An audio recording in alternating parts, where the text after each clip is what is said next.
नमस्कार, मी प्रतीक्षा. डीएनए मराठीमध्ये आपलं स्वागत. अहिल्यानगर जिल्ह्यातील नेवासा तालुक्यातील घोडेगाव येथे धक्कादायक घटना घडली आहे. 12 फेब्रुवारी सायंकाळी घोडेश्वरी हॉस्पिटल परिसरात नितीन शिरसाट आणि सूरज फुलमाळी यांच्यात वाद झाला आणि त्यातूनच गोळीबाराची घटना घडली आहे. या घटनेत नितीन शिरसाट यांचा मृत्यू झाला असून सूरज फुलमाळी गंभीर जखमी झाला आहे. घोडेगाव येथील घोडेश्वरी हॉस्पिटल परिसरात अचानक वादावादी सुरू झाली आणि काही क्षणातच गोळीबार झाला. या घटनेत नितीन शिरसाट यांचा जागीच मृत्यू झालाय, तर सूरज फुलमाळी हे गंभीर जखमी अवस्थेत उपचार घेत आहेत. पोलिसांनी तातडीने घटनास्थळी धाव घेत आणखी 2 संशयितांना ताब्यात घेतलं असून पुढील तपास सुरू आहे. प्राथमिक तपासात गोळीबाराचं नेमकं कारण अद्याप स्पष्ट झालेलं नाही. दरम्यान घोडेगाव परिसरात तणावपूर्ण शांतता असून मोठा पोलीस बंदोबस्त तैनात करण्यात आला आहे. या प्रकरणाचा तपास पोलीस करत आहेत.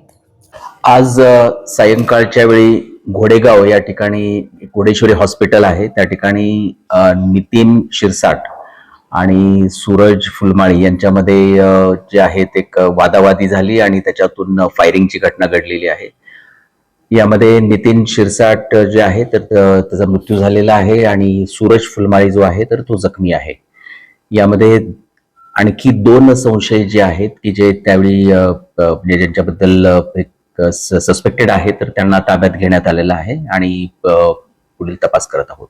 नाही, प्राथमिक माहिती म्हणजे कुठलं कारण समजून येत नाही, परंतु त्यांचे आपसातले जे काही जुने वाद आहेत तर त्यांच्यातून झालेला आहे त्याची प्राथमिक माहिती आहे.